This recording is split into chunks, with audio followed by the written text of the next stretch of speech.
Cricket match T20 final. ఆ రోజు ఒక టికెట్ నార్మల్గా ఉండాల్సింది 10 రెట్లకు అమ్ముకున్నారంట. ఇచ్చారా మనుషులు? ఇచ్చి కొనుక్కున్నారు. ఒక ఇండియన్ టీషర్ట్ జెర్సీ నార్మల్గా 500లకు కొనాల్సింది 5,000కు కూడా అమ్మితే ఇచ్చారంట. మరి అప్పుడు అనలేదంటే మీ డబ్బులు పేదవారికి ఇవ్వండి అని. ఆ డబ్బులు పెట్టి జెర్సీ కొనుక్కున్నారు, ఆ డబ్బులు పెట్టి టికెట్ కొనుక్కున్నారు. పేదవాళ్ళకి ఇవ్వచ్చు కదా, మీరు ఇక్కడెందుకు ఖర్చు పెడతావు, పేదవాళ్ళకి ఇవ్వచ్చు కదా. మాట్లాడేవారు అటు దేవునికి ఇవ్వరు, ఇటు పేదవాళ్ళకి కూడా ఇవ్వరు. ఎవరికి ఇవ్వని వారే ఆ అపరాధ భావంతో ఇచ్చేవారిపై వేలు చూపెడుతుంటారు.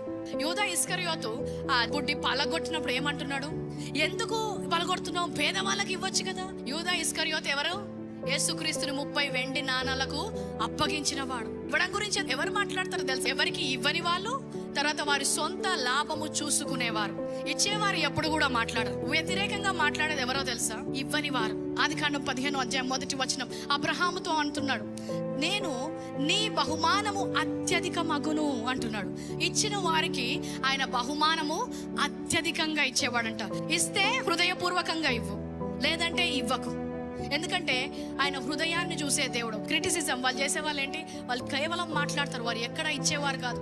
అలాంటి వ్యక్తుల మాటలు విని మీరు మోసకూడదని దేవుడు ఇన్ని వాక్యాల ద్వారా దేవుడు మనకి మరి ఒకసారి జ్ఞాపకం చేస్తున్నాడు. సో